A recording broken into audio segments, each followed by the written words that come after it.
ഇദ്ദേഹത്തിന്റെ നാട്ടിന്റെ തൊട്ടടുത്ത് ആ നാട്ടുകാര് നമ്മുടെ സമസ്തയുടെ ഉപാധ്യക്ഷൻ കുണ്ടോട്ടി പ്രദേശത്തിന്റെ തൊട്ടടുത്തുള്ള ഈ സുലൈമാൻ ഉസ്താദ് അവരുകളെ ക്ഷണിച്ചു, ഇദ്ദേഹത്തെയും ക്ഷണിച്ചു.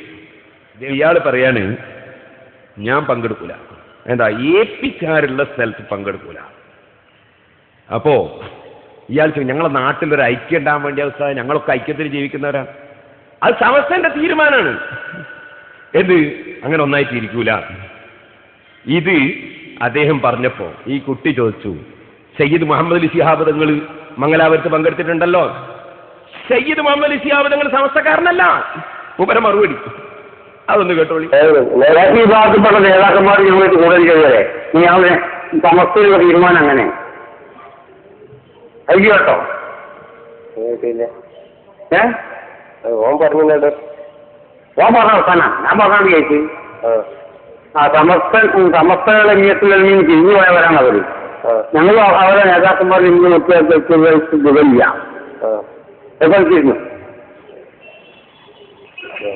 നമ്മളെന്തുകൊണ്ട് ഐക്യത്തിൽ പോകുന്ന സ്ഥലമായതുകൊണ്ടാണ് ഇവിടെ അങ്ങനെ ഉസ്താദിനെ കൊണ്ടുവരാനൊക്കെ തീരുമാനിച്ചത്. അതെ, ഞങ്ങൾ എന്താണോ സമസ്ത തീരുമാനിച്ചതാണെങ്കിലോ സമസ്തന്റെ തീരുമാനം അഞ്ചാറ് കേൾക്കാൻ കഴിയില്ല. ഉസ്താദ് ഇവിടെ മംഗലാപുരം പരിപാടിക്കൊക്കെ പങ്കെടുത്തിട്ടുണ്ട്. പാണക്കാട്ട് ആരും പങ്കെടുത്തില്ല, സമസ്തന്റെ ആരും പങ്കെടുത്തില്ല. ആരാ പങ്കെടുത്തത്? പാണക്കാട്ട് ഞങ്ങൾ പങ്കെടുത്തപ്പോഴേ പാണക്കാട് നമ്മൾ സമസ്തന്റെ ആളല്ലല്ലോ. അങ്ങനെ ഈ വടകി മനസ്സിലാക്കിയിട്ട് സമസ്തന്റെ ആളുകൾ പങ്കെടുക്കരുത് എന്നാണ് സമസ്ത ആക്കിയത്. ഒരു പാലക്കാട്ടെ വാസം പങ്കെടുത്ത ഇങ്ങനെ എത്ര എടുത്ത് കൂടിയും കൂടിയണം. അപ്പോ ഇന്ന് വരെ ബഹുമാനപ്പെട്ട മർഹൂം സയ്യിദ് മുഹമ്മദ് അലി ശിഹാബ് തങ്ങളെ പേര് പറഞ്ഞ് ഇവിടെ സംഘടനാ പ്രവർത്തനം നടത്തി ജനങ്ങളിൽ ഭിന്നിപ്പുണ്ടാക്കി പിന്നെ പറഞ്ഞിട്ടോ പാണക്കാട് തങ്ങൾ സമസ്തന്റെ ആളല്ല. ഈ പറയുന്നത് അപ്പുറത്തെ സമസ്തന്റെ ജനറൽ സെക്രട്ടറി സൈനുദ്ദീൻ മുസ്ലിയാർ. അപ്പൊ നിങ്ങൾ ചിന്തിക്കണം, എന്താ പാണക്കാട് തങ്ങൾ ചെയ്ത തെറ്റ്? മുഖ്യധാരാ മുസ്ലിങ്ങളായ സുന്നികൾ യോജിച്ചു കാണണം എന്ന EK ഉസ്താദിന്റെ അഭിലാഷം നിറവേറ്റാൻ വേണ്ടി ചിന്തിച്ചു, പ്രവർത്തിച്ചു, നേതൃത്വം കൊടുത്തു. അല്ലാഹു തആല പാണക്കാട് തങ്ങളുടെയും EK ഉസ്താദിന്റെയും ഖബറിടം വെളിച്ചമാക്കട്ടെ. മുസ്ലിം ഉമ്മത്ത് നെഞ്ഞത്ത് കൈവച്ച് ചിന്തിക്കണം, എന്തിനാണ് ഈ സമുദായത്തിൽ ഇവർ ഭിന്നിപ്പുണ്ടാക്കുന്നത്?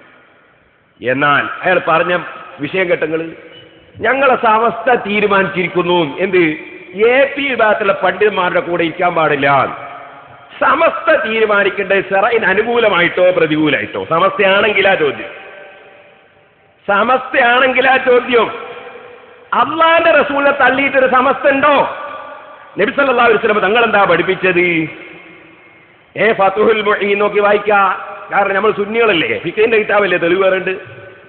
വയഹ്റുമുൽ ഹജ്റു ബിഹി, മിണ്ടാതെ പിണങ്ങി നിൽക്കുന്നത് ഹറാമാണ്. വലൗ ലിഗൈരി സൗജതി, അത് ഭാര്യനോടല്ലെങ്കിലും ഭാര്യനോടും മിണ്ടാതിരിക്കാൻ പാടില്ല. മിണ്ടാതെ പിണങ്ങി നിൽക്കൽ ഹറാമാണ്. ഫൗഖ സലാസതി അയ്യാമിൻ, 3 ദിവസത്തിലധികം ഒരു മുഅ്മിനും മറ്റൊരു മുഅ്മിനും തമ്മിൽ മിണ്ടാതിരിക്കൽ പിണങ്ങൽ ഹറാമാണ്. ലിൽ ഖബരി സഹീഹി, സഹീഹായ ഹദീസ് അതിന് തെളിവാണ്. ഫതുഹുൽ മുഈൻ എന്താ ഹദീസ്?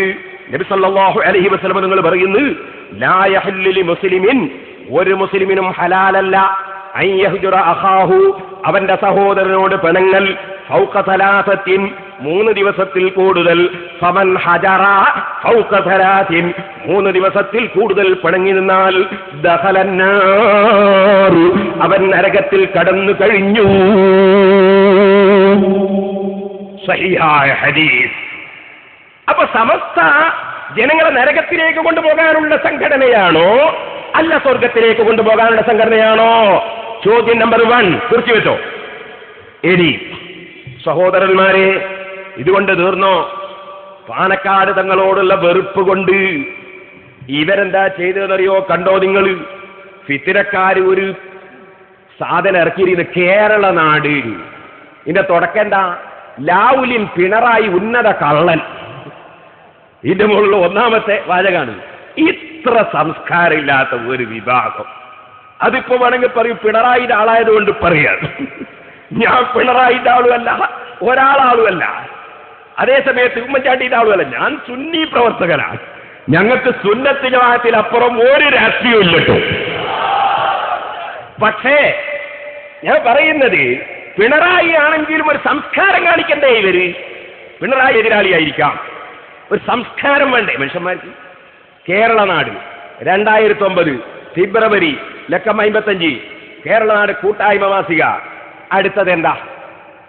ഒരു പച്ചക്കൈ, അതിന് നമ്മൾ വെളുത്ത ഒരു ചന്ദ്രക്കലയും നക്ഷത്രവും. എന്താണ് ഇതിന്റെ ഹെഡിങ്? ഇതിന്റെ പുറത്തുള്ള ചട്ടയമ്മലുള്ളത്, കാരന്തൂരിലേക്ക് അകലം കുറക്കുമ്പോൾ പാണക്കാട്ടേക്ക് അകലം കൂടിയേക്കും. സയ്യിദ് മുഹമ്മദ് അലി ശിഹാബ് തങ്ങളെ ഭീഷണിപ്പെടുത്തുക. എന്നിട്ട് അതിന്റെ നേരെ ഇപ്പുറത്ത് അകത്ത് സയ്യിദ് മുഹമ്മദ് അലി ശിഹാബ് തങ്ങളും കാന്തപുരം ഉസ്താദും ഒന്നായിരുന്ന് സ്വകാര്യം സംസാരിക്കുന്ന ഒരു ചിത്രം. എന്നിട്ട് അതിന്റെ ചുവടെ കാരന്തൂരിലേക്ക് അകലം കുറയുമ്പോൾ പാണക്കാട്ടേക്ക് അകലം കൂടും.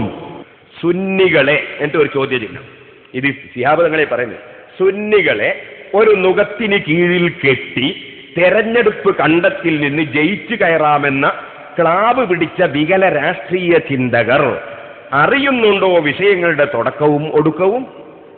കാന്തപുരം AP അബൂബക്കർ മുസ്ലിയാരെ കേരളീയർ മുഴുവൻ പഠിച്ചിട്ടും ചിലർക്ക് പഠിക്കാനാവുന്നില്ലെങ്കിൽ അസുഖം വേറെയാ. സയ്യിദ് മുഹമ്മദ് അലി ശിഹാബ് തങ്ങളെ പറ്റിയല്ലേ എഴുതിയത്? ഇനിയും കേട്ടോളി, ഇനി പറയുന്നതാ കേട്ടോ. ഫാറൂഖ് കാന്തപുരത്തേക്കുള്ള യാത്രയിൽ കാരന്തൂരിലേക്ക് അകലം കുറക്കാൻ ചിലർക്ക് കഴിഞ്ഞു. എന്നാൽ മുസ്ലിം മനസ്സുകളിൽ പാണക്കാടേക്കുള്ള അകലം കൂട്ടാനും അത് കാരണമാവുന്നുണ്ടെന്ന് അറിയാതെ പോകരുത്.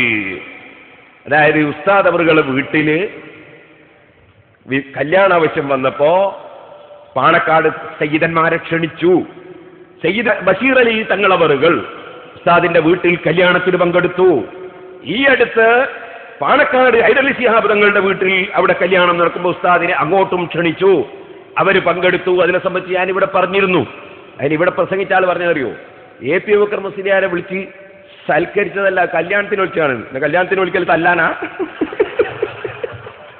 ഒരാൾ ഇവിടുത്തെ മറുപടി അല്ല, കല്യാണത്തിന് വിളിച്ചതാണ്.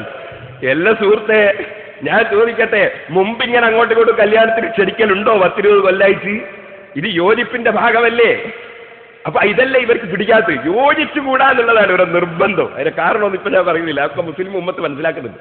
എനിക്ക് കേട്ടോളി, ലീഗ് വിരോധത്തിന്റെ അപ്പുറത്ത് എന്തെങ്കിലും വായിക്കാൻ ചാലിയാറിന്റെ വിമത നേതാവിനാകുമോ? ഇതിനെപ്പറ്റിയാ പറഞ്ഞത്. ഇത് ബഷീർ സാഹിബിനെ പറ്റിയാ.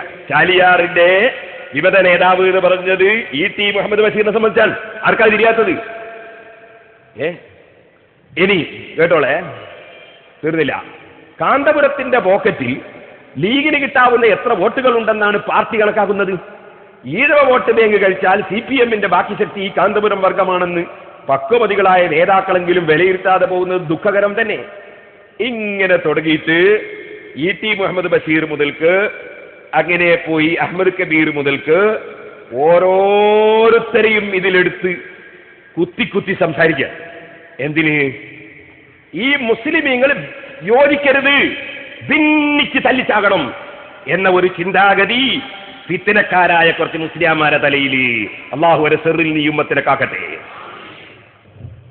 ഇത് അവരുടെ സത്യധാര. ഈ സത്യധാര അവരുടെ ഔദ്യോഗിക പത്രമാണ്. ഇതിൽ MSF-ന്റെ പ്രസിഡന്റ് അദ്ദേഹത്തെ വളരെ നിന്ദിച്ചുകൊണ്ട് എഴുതിയത് കാണാം. എന്താണ് കാരണം? അദ്ദേഹം മർക്കസിൽ സമ്മേളനത്തിൽ പങ്കെടുത്തു. അദ്ദേഹം അവിടെ വെച്ച് പ്രസംഗിച്ച പ്രസംഗം അവർ ഇതിലെടുത്തുദ്ധരിച്ചു. PK ഫിറോസ് മർക്കസുമായി വ്യക്തിപരമായി ഏറ്റവും അടുപ്പം കാത്തു സൂക്ഷിക്കുന്ന ഒരാളാണെങ്കിലും സംഘടനാപരമായി ഒരകൽച്ചയുള്ളതിന് ഏറെ പ്രയാസം ഉള്ളിൽ കൊണ്ടു നടക്കുന്ന വ്യക്തിയാണ് ഞാൻ. എന്നാൽ ആ അകൽച്ചയും ഈ സമ്മേളനത്തോടുകൂടി കുറഞ്ഞു വരുന്നതിൽ അതിയായ സന്തോഷമുണ്ട്. ഇൻഷാ അള്ളാഹ് വരും നാളുകളിൽ എതിർപ്പ് കൊണ്ടു നടക്കുന്ന ആളുകൾക്ക് പോലും ബഹു ഉസ്താദിന്റെയും മർക്കസിന്റെയും നേട്ടങ്ങളെ അംഗീകരിക്കേണ്ടി വരും എന്ന കാര്യത്തിൽ യാതൊരു തർക്കവും ഇല്ല എന്ന് MSF-ന്റെ പ്രസിഡന്റ് PK ഫിറോസ് മർക്കസിൽ വെച്ച് പ്രസംഗിച്ചപ്പോൾ അതെടുത്ത് ഉദ്ധരിച്ചുകൊണ്ട് ഇവരെഴുതുകയാണ്,